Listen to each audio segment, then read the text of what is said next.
Good morning student, मैं V Shravani Kumari semester third EC two paper Bharat की विदेश नीति का वैश्वीकरण चैप्टर पर आज चर्चा करेंगे।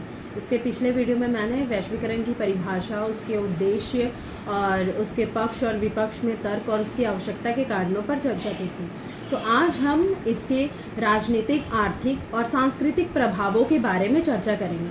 और राजनीतिक, आर्थिक और सांस्कृतिक प्रभावों का सकारात्मक और नकारात्मक दोनों पहलुओं पर चर्चा करेंगे। तो सबसे पहले हम बात करते हैं वैश्वीकरण के राजनीतिक प्रभावों के बारे में। वैश्वीकरण एक बहुआयामी प्रक्रिया है। बहुआयामी का अर्थ है जिसका प्रभाव राजनीतिक, आर्थिक और सांस्कृतिक होता है। यहाँ हम उसके प्रभावों का एक एक करके जानेंगे। सबसे पहले बात करते हैं उसके राजनीतिक प्रभावों में। सबसे पहला है कि वैश्वीकरण के राजनीतिक प्रभावों में शक्ति में कमी आती है। वैश्वीकरण के कारण राज्य की सत्ता, यानी कि सरकारों को जो करना होता है उसको करने के लिए जो उनके पास शक्ति होती है उसको उस शक्ति में कमी आती है। आजकल सभी देशों की सरकारों को पर्यावरण की सुरक्षा और संरक्षण के लिए अंतर्राष्ट्रीय नियमों का पालन करना पड़ता है। अंतर्राष्ट्रीय मुद्रा कोष, विश्व व्यापार संगठन तथा निजीकरण के कारण इस तरह उन देशों की शक्ति में कमी आई है, सरकारों की शक्ति में कमी आई है। दूसरा है पुरानी कल्याणकारी राज्य की धारणा की जगह न्यूनतम अहस्तक्षेप राज्य ने ले ली है। हम पॉलिटिकल साइंस में राज्य शब्द का उपयोग देश के लिए करते हैं, इसलिए आप लोग ध्यान में रखिएगा कि मैं जहां जहां राज्य शब्द का उपयोग करूंगी उसका अर्थ है कि हम उस राज्य शब्द का उपयोग देश के लिए कर रहे हैं। तो यानी कि पहले क्या होता था कि राज्य का जो कार्य होता था वो कल्याणकारी कार्य होता था, सिर्फ लोगों का कल्याण करना, लोगों के हित में कार्य करना। परंतु वैश्वीकरण के कारण अब राज्य न्यूनतम अहस्तक्षेपकारी होता जा रहा है और राज्य अब कुछ हद तक ही कार्यों को स्वयं तक सीमित रखता है, जैसे कि कानून व्यवस्था बनाए रखना या नागरिकों को सुरक्षा प्रदान करना। वर्तमान में ये जो दो कार्य है वही है जो कि राज्य का कार्य होता है। उसके बाद है आर्थिक सामाजिक प्राथमिकताओं का निर्धारण बाजार के द्वारा होने लगा है, ना कि राज्य के द्वारा। यानी आजकल संपूर्ण प्रतिक्रियाएं बाजार द्वारा निर्धारित की जाने लगी है। उसके बाद है कि पूरे विश्व में बहुराष्ट्रीय कंपनियां अपने पैर पसार चुकी है और उनकी जो भूमिका है वो बढ़ती जा रही है। अपने उत्पादों को बेचने के लिए उन्हें बाजारों की जरूरत होती है। अतः अब सरकार अपने बल पर फैसला लेने में उनमें कमी आई है, यानी कि अब सरकारें इस मामले में फैसला नहीं लेती है। अर्थात बाजार जो है सामाजिक प्राथमिकताओं के निर्धारक बन गए हैं, बाजार नीति निर्धारण में प्रमुख भूमिका अदा करने लगे, यानी नीति निर्धारण का काम आज बाजार के ऊपर छोड़ दिया गया है। फैसला लेने की इस तरह की शक्ति में कमी आई है। वैश्वीकरण की राज्य की सत्ता की क्षमता वैश्वीकरण ने राज्य की सत्ता की क्षमता को कम किया है। यह पूर्ण रूप से लेकिन सही नहीं है। ये जो हमने अभी शक्ति में कमी और पुरानी कल्याणकारी राज्य की धारणा की जगह अब न्यूनतम हस्तक्षेप राज्य ने ले ली है और जो सारी जो नीति निर्धारण की क्रियाएं हैं वो बाजार पर छोड़ दी गई है, ये सभी थे कि वैश्वीकरण के राजनीतिक प्रभावों के नकारात्मक प्रभाव। तो ऐसा नहीं है कि वैश्वीकरण ने राज्य की जो सत्ता की क्षमता को सीमित कर दिया, यह पूर्ण रूप से सही नहीं है। राजनीतिक समुदाय के आधार के रूप में राज्य अभी भी प्रमुख भूमिका निभाता है, अर्थात देश अभी भी प्रमुख भूमिका निभाता है। देश का अभी भी महत्व है। विश्व राजनीति में देशों के बीच अभी भी शत्रुता कायम है, यानी कि विभिन्न देशों के बीच अभी भी ईर्ष्या, द्वेष की भावना अभी भी कायम है। राज्य सभी आवश्यक कार्यों का निष्पादन करता है। इसमें केवल उन्हीं कार्यों से राज्य ने केवल उन्हीं कार्यों से हाथ खींचा है जिसकी उसे इच्छा है और उन्हीं कार्यों से उन्होंने हाथ खींचा जिसमें कि उसका मन है कि इन कार्यों को अब बाजार पर छोड़े जा सकते हैं, अर्थात बाजारों के ऊपर उस कार्य को करने का उत्तरदायित्व है। जहां सरकार को लगता है कि ये कार्य को अब बाजार के ऊपर छोड़ देना चाहिए, उन्हीं कार्यों पर में सरकार ने अपना हाथ खींच लिया है। राज्य के पास आज अत्याधुनिक प्रौद्योगिकी है जिसके आधार पर वह नागरिकों के बारे में सूचनाएं एकत्रित करते हैं और जिसके आधार पर में वे उनकी जो कार्य क्षमता है उसमें वृद्धि हुई है, जैसे कि सैटेलाइट के माध्यम से सूचनाएं एकत्रित करना। वास्तव में वैश्वीकरण की जो प्रक्रिया है राज्य की क्षमता को बढ़ती सूचना व प्रौद्योगिकी की सहायता से नई क्षमता और ऊर्जा प्रदान की है। यानी वैश्वीकरण ने बढ़ती सूचना प्रौद्योगिकी की सहायता से देश की राज्य की क्षमता में नई ऊर्जा को प्रदान किया है और अधिक मजबूत तथा शक्तिशाली बनाया है। ये थे वैश्वीकरण के राजनीतिक प्रभाव के सकारात्मक और नकारात्मक पहलू। अब हम बात करते हैं इसके आर्थिक प्रभावों के बारे में। वैश्वीकरण के आर्थिक प्रभाव में अब हम देखेंगे, एक देश की जो अर्थव्यवस्था है वो दूसरे देश की अर्थव्यवस्था के साथ जुड़ना ही वैश्वीकरण का आर्थिक प्रभाव है। वैश्वीकरण की बुनियादी बात होती है प्रवाह, जो कि मैंने इसके परिभाषा में बताई थी कि जो विचार, पूंजी, वस्तु तथा लोगों का बेहतर आजीविका की तलाश में एक देश से दूसरे देश में जाना, जो कि हम पहले पढ़ चुके, यही है प्रवाह और वैश्वीकरण का यही है बुनियादी तत्व। अब आर्थिक प्रवाह के अंतर्गत विभिन्न देशों के मध्य आर्थिक प्रवाह जो होता है वो तीव्र हो जाता है और अधिक तेज हो जाता है। आर्थिक प्रवाह के अंतर्गत पैसों का लेन देन और जो व्यापार है उसका प्रवाह बहुत तेज हो जाता है और अंतर्राष्ट्रीय संस्थानों व देशों द्वारा जबरन उस पर आर्थिक जो प्रवाह है वो कभी कभी स्वेच्छा से भी होता है और कभी कभी जो होता है वो जबरन लाद दिया जाता है। तो वैश्वीकरण के कारण दुनिया में वस्तुओं के व्यापार में लाभ हुआ है, क्योंकि दुनिया में विभिन्न देशों के बीच वस्तुओं के व्यापार में वृद्धि हुई है।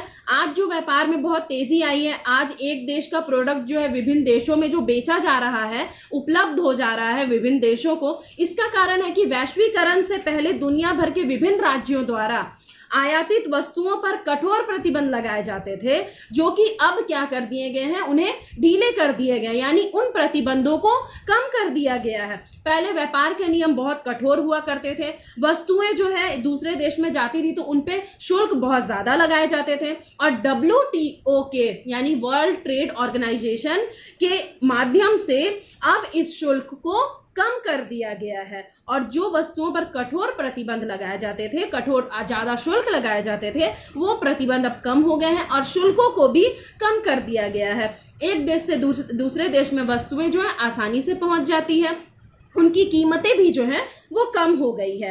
धनी देश के निवेशकर्ता जो है, जो धनी देश जो निवेश करते हैं, अब वे किसी भी अन्य देश में पूंजी का निवेश कर सकते हैं जहां उन्हें लगता हो कि वहां अधिक मुनाफा है। तो वो वैश्वीकरण के कारण अब विचारों ने भी राष्ट्रों की सीमाओं की जो बाधा है उसे भी पार कर लिया है। आज जो है इंटरनेट, कंप्यूटर से जुड़ी सेवाएं जो है, इसका विस्तार जो है उसी का एक उदाहरण है। आज एक देश का व्यक्ति अगर कुछ कर रहा है तो उसके जो विचार है या वो अगर कुछ कहना चाहते हैं, उसके जो विचार है वो फेसबुक, ट्विटर के माध्यम से दूसरे जो लोगों तक पहुंच जाते हैं। इसके संदर्भ में जो है तो यही है कि वैश्वीकरण का जो आर्थिक प्रभाव है वो सूचना प्रौद्योगिकी के क्षेत्र में भी काफी हद तक सिद्ध हुआ है, लाभ पहुंचाया है। इसके संदर्भ में दुनिया में दो तरह के विचार दिए जाते हैं आर्थिक प्रभाव के संदर्भ में। एक होता है इसके पक्ष में विचार और एक होते हैं इसके विपक्ष में विचार। तो वैश्वीकरण के आर्थिक प्रभाव के पक्ष में लोगों का कहना है कि इससे समृद्धि बढ़ेगी, इससे तमाम विश्व को फायदा है और यह बहुत ही जरूरी है और वैश्वीकरण के प्रभाव को नहीं रोका जा सकता। और इसके विपक्ष में लोगों का जो कहना है, वे कहते हैं कि इस कारण कुछ उत्तरदायित्व, सरकारें जो हैं कुछ उत्तरदायित्वों से अपने हाथ खींच रही हैं।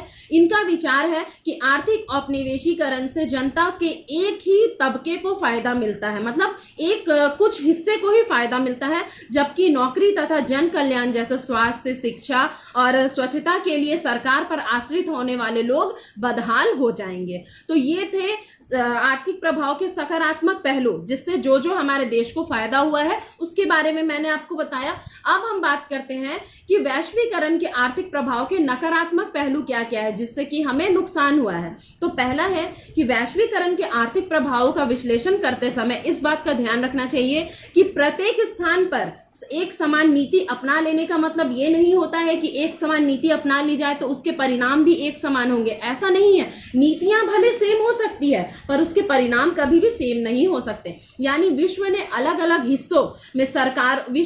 अलग हिस्सों सरकारों ने समान आर्थिक नीति को अपनाया है, लेकिन इसके बावजूद विश्व के अलग अलग भागों में इसके परिणाम अलग अलग रहे हैं। वैश्वीकरण के कारण जिस सीमा तक वस्तुएं एवं पूंजी का प्रभाव बढ़ा है, वो उस सीमा तक देश के लोगों की आवाजाही नहीं बढ़ी है। पूंजी और वस्तुओं की आवाजाही तो बढ़ गई है, वे किसी भी कोने पर पहुंच जाती है, एक देश से दूसरे देश में पहुंच जाती है, किंतु लोगों का एक देश से दूसरे देश पर पहुंचना या बेहतर रोजगार, बेहतर आजीविका के लिए एक देश से दूसरे देश पर पहुंचना, यह उतना उस हद तक पूंजी और निवेश वस्तुओं के हद तक संभव नहीं हो पाया है, क्योंकि विकसित देश अपनी वीजा नीति, जो विकसित देश है जैसे अमेरिका, अपनी वीजा नीति के कारण के जरिए अपनी राष्ट्रीय सीमाओं को की सतर्कता से अभेद बना के रखते हैं, मतलब जिन्हें कोई भेद नहीं सकता। वे वीजा नीति से अपनी राष्ट्रीय सीमाओं को बांध के रखते हैं।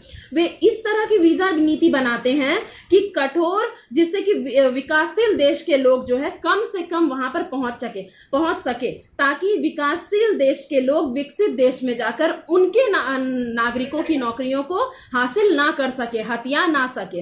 तो कहने का तात्पर्य यहाँ ये है कि विकसित देश के लोग अपनी वीजा नीति के जरिए अपने राष्ट्र की सीमाओं को बांध देते हैं, ताकि विकासशील देश जैसे कि हमारा भारत देश, यहाँ के लोग वहां जाकर वहां के लोगों की नौकरियों को छीन ना सके, यानी कि वे अपने ही देश में रहे। उसके बाद आता है वैश्वीकरण का उसके बाद है कि आज जो है वैश्विक उत्पादन का जो विशिष्टीकरण हो गया है। आज कोई भी वस्तुएं जो बनती है, या हम जो शर्ट पहनते हैं एग्जाम्पल के लिए, उसकी कटिंग कोई और करता है, उसकी कोई स्टिचिंग कोई और करता है, पैकिंग कोई और करता है, तो जो उत्पादन है उसका जो है अति विशिष्टीकरण हो गया है। ऐसा हो गया है कि श्रमिक ही जो है वो अपने उत्पाद से जुड़ नहीं पाते, उन्हें ही नहीं पता रहता है कि वो वस्तु मैंने बनाई है, क्योंकि वो इतने चरण से होकर गुजरता है। ये हुआ है कि वस्तुओं का विशिष्टीकरण, उत्पादन का विशिष्टीकरण हो गया है। जब काम ज्यादा हो तो बहुराष्ट्रीय कंपनियां जो है अपने जो लेबर्स होते हैं उनके काम के घंटे को बढ़ा देती है, उनसे अतिरिक्त काम करवाती है, और जब सामान्य काम होता है तो वे वही लेबरों की छटनी करनी शुरू कर देती है, यानी वो लेबरों को कम कर देती है। तो इससे क्या होता है कि लेबरों, जो श्रमिक है, उनके कामों में अनिश्चितता बन जाती है कि उन्हें कब उस रोजगार से निकाल दिया जाए, उनसे कब रोजगार छीन लिया जाए, उनमें काम छूटने का भय बन जाता है, और इससे इनकी जो आर्थिक दशाओं पर भी नकारात्मक प्रभाव पड़ता है, और इसी के कारण मौसमी बेरोजगारी की भी समस्या उत्पन्न होती है। तो अब हम बात करेंगे कि वैश्वीकरण के सांस्कृतिक प्रभावों के सकारात्मक और नकारात्मक पहलू क्या क्या है। वैश्वीकरण के जो सांस्कृतिक प्रभाव है वो काफी महत्वपूर्ण है। आज हम जो खाते पीते हैं, पहनते हैं, सोचते हैं, सब पर वैश्वीकरण की ही छाप है। आज हम टीवी पर दिखाए जाने वाले जो कार्यक्रम होते हैं, जो विज्ञापन होते हैं, उससे उतने ज्यादा प्रभावित हो जाते हैं कि हमारी पसंद व नापसंद जो है वो विज्ञापन ही निर्धारित करते हैं। जो वैश्वीकरण के कारण दुनिया के विभिन्न भाग में सांस्कृतिक दृष्टि से एक दूसरे के जो नजदीक आ गए हैं, वो वैश्वीकरण का मतलब कि सांस्कृतिक दृष्टि से जो विश्व के जो भाग है वो एक दूसरे के समीप आ गए हैं। सिर्फ और सिर्फ जो एक देश जो अपनाता है, खाता है, उसे देखकर दूसरे देश वाले लोग भी उसकी ओर आकर्षित होते हैं। अब है कि वैश्वीकरण सांस्कृतिक समरूपता ले आता है। सांस्कृतिक समरूपता का अर्थ ये नहीं है कि विश्व संस्कृति का उदय हो रहा है या विश्व संस्कृति एक जैसी हो गई है, इसका मतलब ये बिल्कुल नहीं है। वैश्विक सांस्कृतिक समरूपता का अर्थ है कि विश्व संस्कृति के नाम पर शेष विश्व जो है पश्चिमी सभ्यता यानी पश्चिमी संस्कृति को अपना रहा है, या उस पर पश्चिमी संस्कृति जो है थोपी जा रही है। वैश्वीकरण के नाम पर पश्चिमी संस्कृतियां, विशेषकर अमेरिका का अंधाधुंध अनुसरण किया जा रहा है। पिज्जा, बर्गर और जो नीली जीन्स का जो चलन है वो उसी का ही एग्जाम्पल है। आज जो वैलेंटाइन डे, चॉकलेट डे जैसे दिनों को लोग नव युवक लोग जो फॉलो कर रहे हैं, जो युवा पीढ़ी को इस तरह के मतलब जो संस्कृति है उसने घेर लिया है। पश्चिमी पहनावा, बर्गर, मैकडोनल्ड तथा जो जितनी पश्चिमी जीवन शैली है, लोग जिससे उतने प्रभावित हुए हैं, वो सभी ही वैश्वीकरण का सांस्कृतिक प्रभाव ही है। आज विश्व जैसा बनता जा रहा है, जैसा ताकतवर समाज अपना प्रभुत्वशाली संस्कृति कम ताकतवर समाजों पर थोप रहा है, जैसे कि अमेरिका विकसित देश है, उसकी जो संस्कृति है कम प्रभुत्वशाली यानी विकासशील देश हमारा भारत, इस पर जो थोपा जा रहा है, जो भारत देश द्वारा जो अपनाया जा रहा है, दुनिया का, इसे ही दुनिया का मैकडोनाल्डीकरण कहते हैं। उसके बाद आता है कि विश्व की जो समृद्ध सांस्कृतिक धरोहर है वो धीरे धीरे खत्म हो जा रही है। जैसे भारत जो है अमेरिका की संस्कृति अपना रहा है या विभिन्न देशों की संस्कृति अपना रहा है, तो खुद भारत की जो संस्कृति है वो धीरे धीरे खत्म होती जा रही है, धीरे धीरे लुप्त होती जा रही है। यह केवल गरीब देशों के लिए ही नहीं बल्कि पूरी मानवता के लिए खतरनाक है। आज विश्व की संस्कृति जो खत्म हो गई है, विकसित देश जो अमेरिका की संस्कृति विकासशील देशों द्वारा अपनाई जा रही है, इसे ही स्वदेश की संस्कृति जो है वो खत्म हो जा रही है। पुराने सांस्कृतिक मूल्यों को युवा पीढ़ी क्या कर भूलते जा रहे हैं। बाजारों का स्थान अब मॉल्स ने ले लिया है, घरों का स्थान अब फ्लैट्स ने ले लिया है। आजकल के बच्चे जो है दादा दादी नाना नानियों की कहानी सुनना पसंद नहीं करते, बल्कि इसके बजाय पबजी टिकटॉक जैसे सोशल मीडिया साइट पर अपना टाइम बिताना, अपना समय व्यतीत करना ज्यादा पसंद करते हैं। तो हम देखते हैं कि वैश्वीकरण का जो ये सांस्कृतिक प्रभाव है काफी गहरा होता जा रहा है। लेकिन हम ये नहीं कह सकते कि वैश्वीकरण के जो सांस्कृतिक प्रभाव है केवल नकारात्मक हो सकते हैं, इसके सकारात्मक पक्ष भी है। जैसे कि संस्कृति जो है वो कोई जड़ वस्तु नहीं है। हर संस्कृति हर समय बाहरी प्रभावों को स्वीकार करती है, इसमें कुछ नकारात्मक प्रभाव हो जाते हैं। बाहरी प्रभाव से हमारी पसंद और नापसंद का जो दायरा है वो थोड़ा बढ़ जाता है। जैसे कि हम अब बाहरी संस्कृतियों को अपनाते हैं तो जो हमारी पसंद है वो कभी कभी बाहरी संस्कृति से प्रभावित हो जाती है, तो हमें वो चीज़ पसंद आने लगती है। और कभी कभी ऐसा होता है कि हमें वो चीज़ नहीं भी पसंद आती है। जैसे यदि हमारे कल्चर पर बाहरी प्रभाव पड़ता है, वहाँ की खाद्य वस्तुएं जो हमारे कल्चर पर जाहिर है कि शामिल हो जाती है, उस पर प्रभाव डालती है, तो हमारे पसंद का दायरा भी जो है बढ़ जाता है। जैसे बाहरी संस्कृति पश्चिमी संस्कृति को देखा जाए तो वहाँ पिज्जा बर्गर ये सब खाते हैं, तो ये सभी चीजें जब हम देखते हैं तो हम भी उसकी ओर आकर्षित होते हैं, तो हमें भी वो चीज को खाना अच्छा लगता है, हम भी उसे खाना पसंद करते हैं। तो इससे हमारी पसंद का दायरा जो होता है वो बढ़ जाता है। जैसे कि हम पहले पसंद करते थे, जैसे कि मसाला डोसा हमें ज्यादा पसंद है और ऑप्शन में एक तरफ रहता है कि बर्गर है, तो वो एक ऑप्शन है, मतलब कि वो एक अतिरिक्त विकल्प है। ये जरूरी नहीं है कि मसाला डोसा की जगह पर मतलब मसाला डोसा का स्थान बर्गर ने ले लिया, ऐसा नहीं है। मसाला डोसा के साथ में बर्गर एक ऑप्शन की तरह है, तो ये एक चॉइस है जो उसमें शामिल हो जाती है। बल्कि ऐसा नहीं है कि मसाला डोसा का स्थान बर्गर ने ले लिया, ऐसा नहीं है। वो मसाला डोसा के साथ में ही एक ऑप्शन है। उसके बाद जो है नीली जीन्स आज खादी कुर्ते के साथ में भी पहनी जाती है, जो एक देशी संस्करण ही है। कभी कभी जो होता है अमेरिकन महिलाओं को भी हम साड़ी पहने हुए देखते हैं, क्योंकि वैश्वीकरण के कारण आज जो है विश्व की जो संस्कृति है, आज हर जगह की संस्कृति कहीं ना कहीं विशिष्ट होती जा रही है। इसे ही संस्कृति का विभिन्नीकरण कहते हैं। और जो है सांस्कृतिक प्रभाव जो है कभी भी एक तरफा नहीं होती। यानी पश्चिम ने यदि हमारी संस्कृति को अपनाया है, मतलब हमने अगर पश्चिमी संस्कृति को अपनाया है तो पश्चिम ने भी हमारी संस्कृति को अपनाया है। यदि हमने उनकी नीली जीन्स को अपनाया है तो कहीं ना कहीं पश्चिम में भी हमारी साड़ी को पहना जाता है। भारतीय महिलाओं की तरह वहाँ के लोग भी साड़ी को पहनना पसंद करते हैं। वहाँ भी इंडियन रेस्टोरेंट है जहाँ पर में जो हम खाना इंडियन खाना खाते हैं, वो वहाँ पर में रेस्टोरेंट है जो वहाँ पर में भी उस तरह की चीजें वहां भी खाने को मिलती है।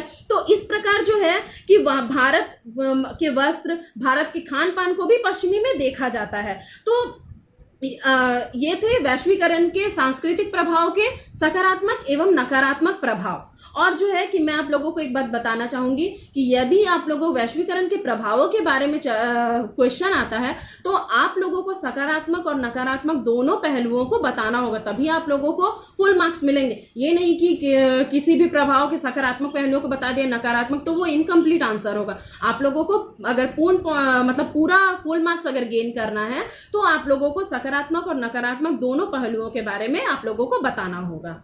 तो आज के ये वैश्वीकरण के प्रभावों पर हमने चर्चा की, जिसमें आर्थिक, राजनीतिक और सांस्कृतिक प्रभाव थे, और मुझे आशा है कि आप लोगों को पसंद आई होगी। और यदि आप लोगों को इसके विषय में अगर कोई डाउट है तो मैं डिस्क्रिप्शन बॉक्स में अपना जीमेल आईडी दूंगी, आप मुझे उस पर मेल कर सकते हो। कमेंट सेक्शन को मैंने ऑफ कर दिया है। धन्यवाद।